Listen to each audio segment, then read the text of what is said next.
Fala galera, estamos aí com mais um vídeo do canal Baixo da Grama, o canal sem clubismo, o canal do papo sincero. E aí vamos fazer uma análise desse último jogo, Vasco da Gama e Curitiba. O vídeo vai ser curto, faremos análise de alguns pontos cruciais e que terão desdobramento talvez no futuro desempenho do Vasco, tá? Aqui eu vou pontuar alguns jogadores que foram cruciais nessa partida e tiveram, não talvez cruciais na análise de muitos, mas talvez um desempenho aí esperado pela torcida finalmente, tá? Primeiro a gente vai falar do DVD. Aos 12 minutos ele faz uma jogada mesmo estando pisando fora da área, né? O que a gente não espera de um centroavante, mas no futebol moderno a gente vê o jogador transitando entre todas as áreas ali da faixa de ataque, no terceiro terço do campo. E o DVD aos 12 minutos ele ganha uma jogada na lateral do campo, corta para dentro, né? Ele está ali pela ponta esquerda, situação que faixa que deveria ter sido ocupada pelo Nuno Moreira, mas até os 15 minutos do primeiro tempo Nuno Moreira flutuava mais por dentro, mais pela faixa central do campo, e aí o DVD ele corta para dentro da área e ele acha o Thiago Mendes. E aí o Thiago Mendes, infelizmente ele não tem lá o capricho na hora da finalização, mas a gente está vendo o Thiago Mendes ele ocupar mais a área, pisar mais na área, e principalmente algumas jogadas onde ele tem mostrado um bom cabeceio, né? Então assim, a gente já está vendo uma diferença aí, porque o Thiago Mendes ele era mais um jogador de destruir jogada, né? E ele não fazia completamente essa ligação do meio com o ataque. Agora a gente vê inclusive o Thiago pisando e fazendo uma boa participação dentro da grande área, né?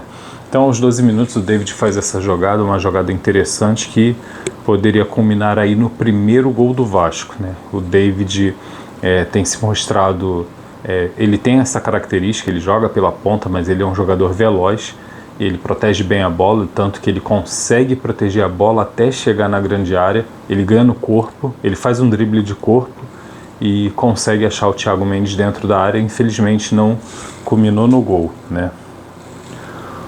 Esse trio aí, eu acredito que ele não seja o nosso trio de ataque oficial, tá? O Marino hoje ele jogou, foi a primeira vez que ele foi escalado como titular.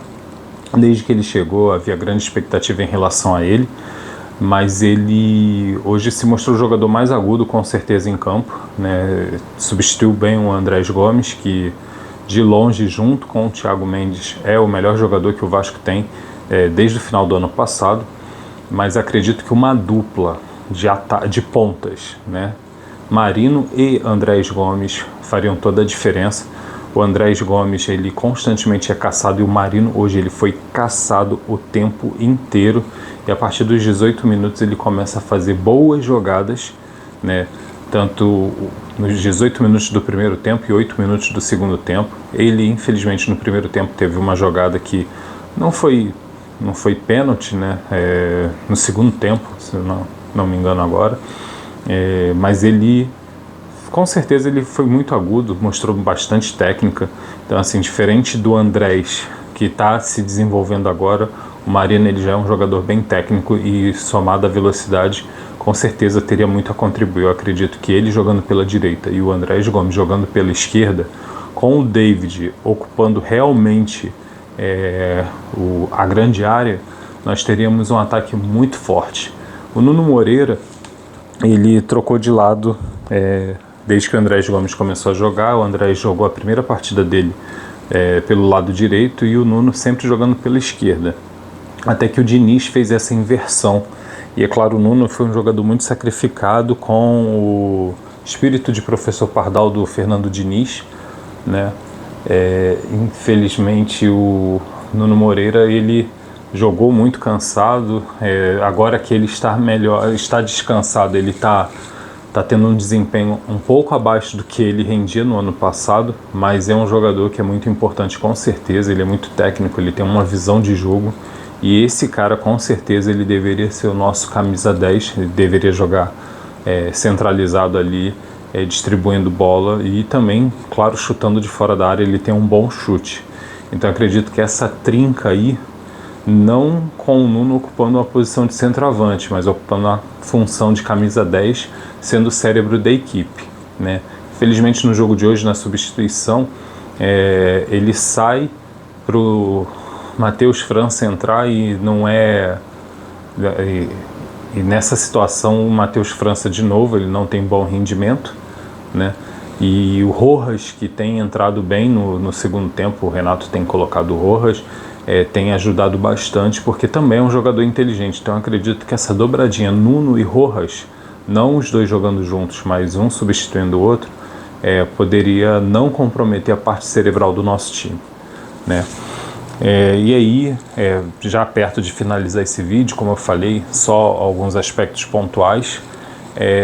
Temos Alan Saldívia, né? Herança de Fernando Diniz, sempre foi muito fã do Saldívia. Saldívia, quando se apresenta, fala que é um jogador forte na marcação, que ele, apesar de não ter tanta altura, ele compensa essa falta de altura pelo desempenho dele, pela garra dele, e ele comprometeu hoje o grande vilão da partida, fazendo um gol contra, subiu mais que todo mundo, né? Realmente a boa vontade dele, pena que ele estava mirando o gol errado, né? Infelizmente aí a gente só vai pontuar essa participação dele. Ele não teve grande destaque, né? Claro que a gente viu aí algumas jogadas que poderiam ter culminado já em gol antes mesmo, o Vasco poderia ter saído com a derrota, mas sustentou 1-0 durante muito tempo.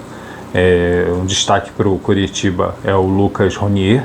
Esse garoto, ele promete, jogou muito bem pela esquerda, ele acha um chute com o pé esquerdo, que bate nas pontas do dedo do Léo Jardim, bate na trave, e aí a gente, no travessão, e a gente vê o Keno furando, mas aí o Keno a gente não sabe se ele está achando que está impedido e por isso não tem aquele capricho na finalização. Mas é isso, galera. Então fica essa análise bem resumida do que foi Vasco e Coritiba, e a gente se vê num próximo vídeo. Um grande abraço, curte, compartilha, estamos aí, é isso aí, baixo da grama.